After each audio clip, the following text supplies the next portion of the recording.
Zombie Apocalypse.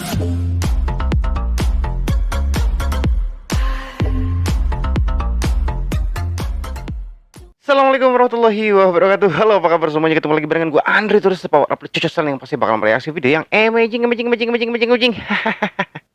Gimana kabar saya selalu yang pastinya masih semangat. Puasanya semangat ya. Semangat, pokoknya harus semangat ya. Jangan melahoi ya, tetap harus semangat menjalani aktivitas kita kehidupan sehari-hari walaupun dalam keadaan berpuasa. Oke, untuk semuanya ya, selamat siang deh pokoknya ya. Yang baru bergabung jangan lupa nih langsung di subscribe aja channel gue dan langsung di share ya apabila video ini memang bermanfaat ya. Karena untuk kesempatan kali ini gue bakal mereaksi video yang sangat luar biasa banget. Dan kemarin itu gue sudah mereaction video tentang ditemukannya makam Gajah Mada yang ada di Aceh. Tetapi di sini sangat menarik banget karena ini salah satu sejarah yang mesti kita ketahui juga, ini pelajaran sejarah ya. Dan ini ada ada video yang sangat luar biasa banget dengan judulnya ini terbunuhnya Patih Gajah Mada di Kerajaan Aceh Tamiang. Ini dari channelnya Haba Asan News. Penasaran kan? Yuk kita reaction bareng-bareng aja. Kita mulai 1, 2 dan 3. Kantor Aceh Bupati kantor ini ya, Aceh Tamiang, Bupati. Tamiang pada awalnya merupakan salah satu kerajaan yang pernah mencapai puncak kejayaan di bawah pimpinan seorang raja muda setia yang memerintah selama tahun 1330 hingga 1366 Masehi.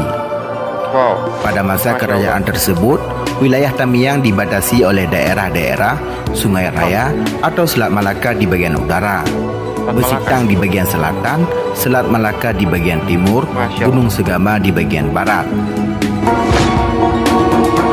Sahabat Hasanius yang budiman, kali ini kami mengupas tentang sebuah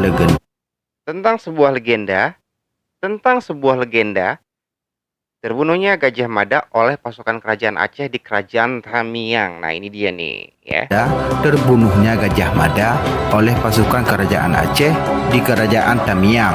Masya Allah. Subscribe video ini, like dan share biar sejarah Aceh lebih terpandang di mata dunia. Di sejarah Aceh. Habasya News Media Aceh. Tamiang adalah sebuah nama yang berdasarkan legenda dan data sejarah berasal dari Temiang, yang berarti tidak kena gatal atau kebal gatal dari miang bambu. Hal tersebut berhubungan dengan cerita sejarah tentang Raja Tamiang yang bernama Pucuk Suluh. Ketika masih bayi, ditemui dalam rumpun bambu betung, istilahnya Tamiang Buluh. Dan raja ketika itu bernama Tamiang Pehok, lalu mengambil bayi tersebut. Setelah dewasa dinobatkan menjadi Raja Tamiang dengan gelar Pucuk Suluh, Raja Temiang, yang artinya seorang raja yang ditemukan di rumpun rebung tetapi tidak kena gatal atau kebal gatal. Masya Allah.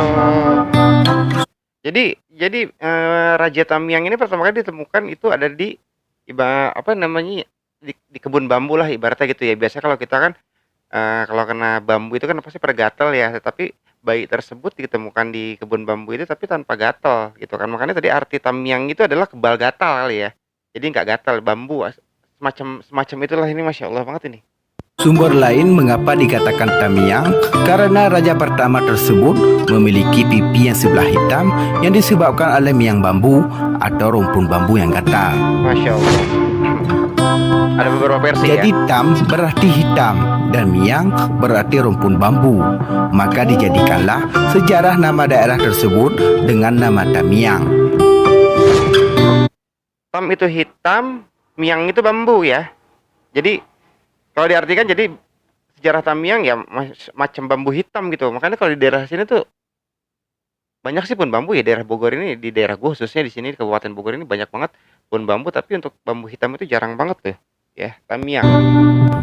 Keren. Dikisahkan ketika musuh memasuki wilayah kerajaan, raja sedang asyik bermain catur dengan istrinya.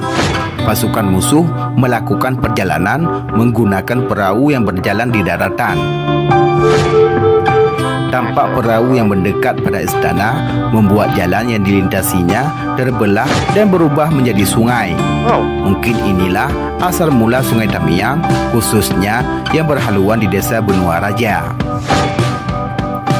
Dengan memasukkan istrinya ke dalam kendi kecil seukuran kantung, Raja Muda Setia beserta Permaisuri, Pertuan Suri Meru, Meligai dan beberapa pengawal berhasil menyelamatkan diri berlayar ke arah hulu sungai di kaki Gunung Senggama dengan menggunakan daun keladi sebagai perahu yang juga melaju di daratan. Masya Allah. Tapak keladi itu menjadi anak sungai yang menjadi bukti nyata bahwa sang raja memang berada di daerah tersebut. Raja Tamiang memiliki seorang putri yang sangat cantik Dulu, keladi itu talas ya? Talas ya? permai. Dialah yang bernama Pertuan Putri Megah Gema yang lebih dikenal dengan Putri Rindu Bulan. Masya Allah. Pesona kecantikannya mampu membuat siapa saja lupa akan indahnya rembulan. Sehingga wajarlah jika julukan Lindung Bulan melekat padanya. Di kemudian hari nama itu dinobatkan menjadi SMU Negeri 1 Kejuruan Muda dengan nama SMU Lindung Bulan yang terletak di Kampung Durian, Kecamatan Rantau, Aceh Tamiang. Jadi penamaan sekolah ini juga asal muasalnya dari sejarah ya. Jadi ini memang apa namanya asal muasalnya gitu balik lagi ya Allah. Gue jadi bingung harus ngomong apa. Asal muasalnya itu dari sejarah yang benar-benar memang sudah diyakini dan dipercayai zaman dahulu di Tamiang itu ya ada gitu kan. Masya Allah.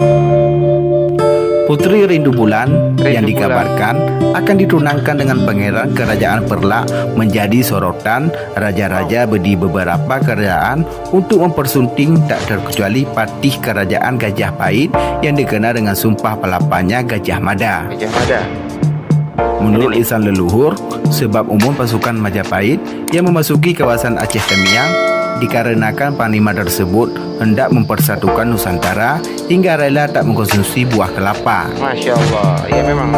Namun di balik itu, ternyata sebab khususnya adalah karena lelaki yang dipercaya sebagai pemersatu bangsa itu terpikat atas keindahan dan kecantikan putri bungsu Raja Muda Setia.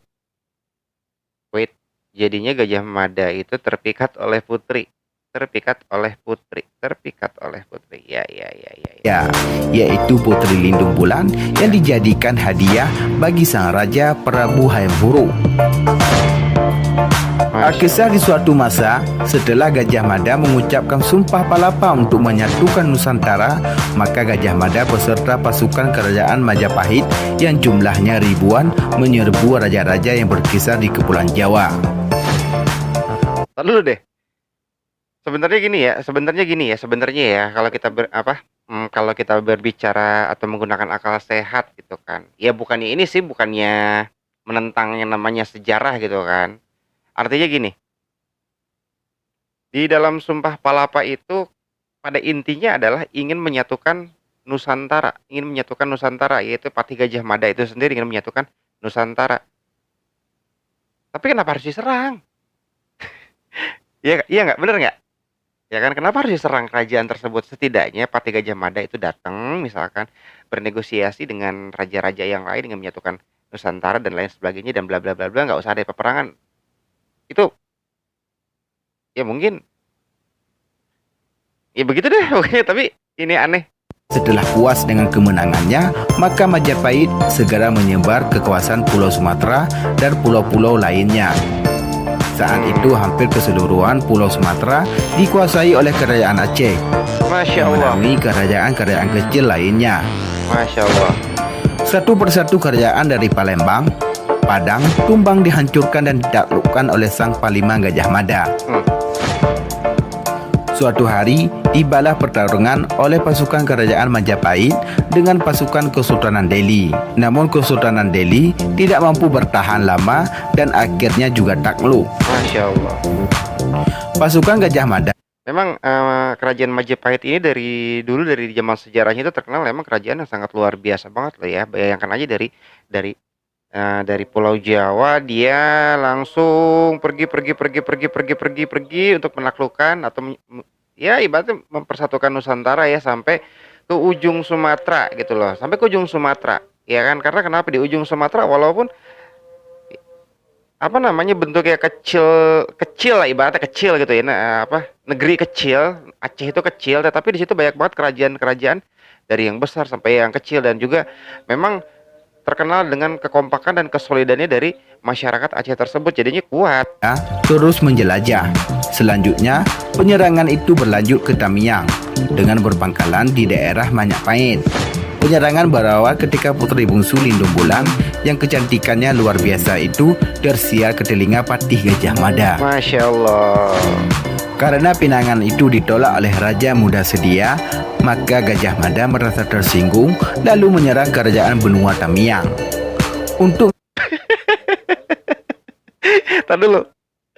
Patih Gajah Mada suka sama apa namanya, Putri Lindung Bulan, ya kan? Terus tidak disukai oleh rajanya di Aceh Tamiang, ya kan? Ini kalau dilurusin ya, Gajah Mada sakit hati dan akhirnya menyerang. Ibarat kata mungkin seperti apa namanya, cinta ditolak bukan bertindak, tapi ini cinta ditolak langsung menyerang kerajaan di Aceh. Masya Allah. mengantisipasi hal tersebut, maka dikirimlah seorang utusan ke Kutaraja untuk meminta bantuan bala tentara. Sultan Aceh menyetujui mobilisasi pasukan khas didampingi oleh 7 panglima perang yang kononnya punya ilmu kebal. Iya, apa namanya? Gue tertawa ini karena bukannya lucu sih ya. Ternyata dari zaman terdahulu, dari zaman nenek moyang, ibaratnya ya seperti itu, ketika cinta ditolak, ya kita menjadi amarah gitu kan. Seperti halnya kita juga zaman sekarang, ketika kita mencintai seseorang, menyukai seseorang, tetapi tidak direstui gitu kan, hubungan kita gimana sih? Sebel kan, marah kan ya. Mungkin dari zaman dulu Patih Gajah Mada pun ya seperti itu, sama yang dirasakan oleh orang kita-kita yang zaman sekarang. Beberapa minggu berhadapanlah pasukan Gajah Mada dengan pasukan kerajaan Aceh yang dipimpin oleh Panglima Hantom Mano. Hantom Mano bukanlah nama aslinya, melainkan nama yang diambil dari kata Hanamano. Sebab panglima tersebut dilarang mandi guna menjaga kekebalan tubuhnya. Masya Allah. Perang berkecamuk dengan hebatnya selama 7 hari 7 malam. Dan akhirnya Gajah Mada terbunuh ditikam oleh Panglima Kerajaan Aceh.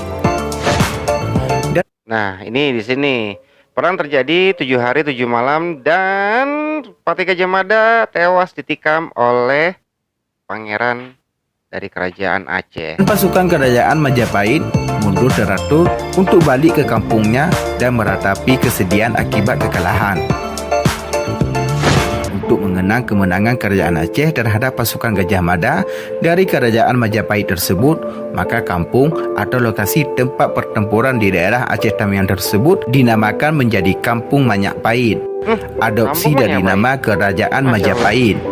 Kampung ini sampai sekarang masih ada di Aceh Tamiang, tidak jauh dari Kampung Pahlawan, Kecamatan Karangbaru. Masya Allah, Masya Allah, Masya Allah. Majapahit diambil dari buah maja yang pahit.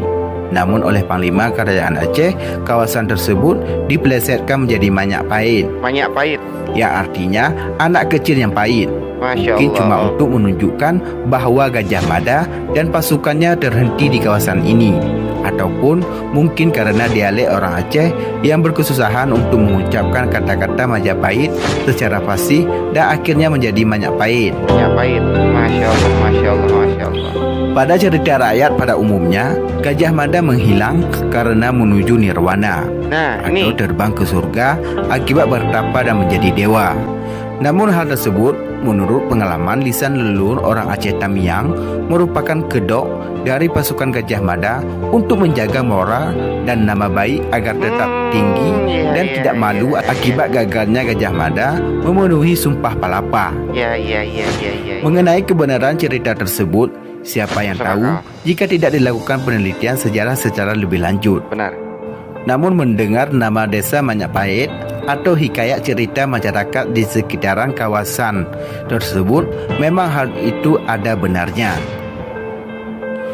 Namun sejarah Indonesia tak pernah menceritakan apapun tentang tewasnya Gajah Mada di kerajaan Aceh Tamiang. Yang ada hanya semangat dan sumpah palapa seorang Patih Hayam Huruk tersebut sebagai oknum yang dianggap pemersatu Nusantara. Masya Allah. Masya Allah. Masya Allah. Jelas jelas ini, udah mulai jelas. Udah mulai jelas ini, udah mulai jelas. Ya udah mulai jelas, alhamdulillah. Jadinya seperti itu ya ceritanya ya. Ceritanya ini benar-benar apa namanya sangat luar biasa banget ya kalau menurut gue secara pribadi itu masuk akal semuanya. Akibat balik lagi ini akibat cinta ditolak. Ya, seperti itu ya. Terus tadi yang gue ambil intisarinya dari cerita sejarah tersebut adalah Patih Gajah Mada ditolak cintanya, ditolak bukan, tidak direstui oleh dari keluarga Putri Lindung Bulan dan akhirnya menyerang selama 7 hari 7 malam, menyerang kerajaan Aceh Tamiang selama 7 hari 7 malam dan akhirnya Patih Gajah Mada itu ditikam oleh pangeran dari kerajaan Aceh Tamiang dan pasukan kerajaan Majapahit mundur secara perlahan dan kembali ke asalnya ke tanah Jawa mungkin ya di kerajaan Majapahit dan mengatakan di sana bahwasanya Gajah Mada itu menghilang menuju nirwana dan menjadi dewa. Ya, ini menurut cerita dari channel Haba Asa News ya. Karena untuk menjaga moral Patih Gajah Mada yang gagal memenuhi janji sumpah palapa tersebut. Tetapi di sisi lain dan ternyata di sini mulai terkuak secara perlahan demi perlahan. Salah satunya adalah di Aceh Tamiang tersebut. Ya, di Aceh Tamiang tersebut ada yang namanya pohon-pohon peninggalan pohon Majapahit. Terus juga ada desa atau kota atau kampung yang disebut Majapahit. Ya, seperti itu. Asal mulanya mungkin ya seperti itu, gitu kan. Karena di setiap kejadian pasti itu ada yang namanya sejarah. Setiap sejarah pasti ada kejadian. Tetapi wallahu alam bisawab karena para peneliti bukannya sedang ya harus melakukan investigasi ini jauh lebih dalam lagi dan ini masya Allah banget mudah-mudahan memang seperti itu dan mulai terkuak sedikit demi sedikit dan ini sejarah memang harus kita ketahui karena kenapa gitu kan sejarah seperti ini harus kita ketahui dalam dalam kegiatan belajar mengajar alias zaman sekolah tidak ada diceritakan hal yang seperti ini hanya diceritakan Patih Gajah Mada itu membuat janji yaitu sumpah palapa ingin mempersatukan Nusantara. Tapi kalau misalkan ditelisik gitu kan, dia menyerang kemana-mana, menyerang kerajaan kemana-mana, ya kan, sampai ke ujung Sumatera hanya ingin mempersatukan yang namanya Nusantara ya. Tapi balik lagi nih, wallahu alam bi sawab dan ternyata di sini sedikit demi sedikit sudah mulai terkuak. Allahu Akbar, Masya Allah. Dan makasih banget buat semuanya yang udah ikutin perjalanan reaksi gue dari awal sampai akhir. Dan buat semua sekali lagi yang baru aja bergabung di channel gue dan baru lihat channel gue, jangan lupa langsung disabret di channel Cabruk TV ini dan di share jangan lupa apabila video ini sangat bermanfaat buat kalian semua ya. Oke, gue Andi Turis untuk pamit dari rumah kalian semua. Mega seperti sebelumnya. Assalamualaikum warahmatullahi wabarakatuh. See you next time. Bye bye. I love you all.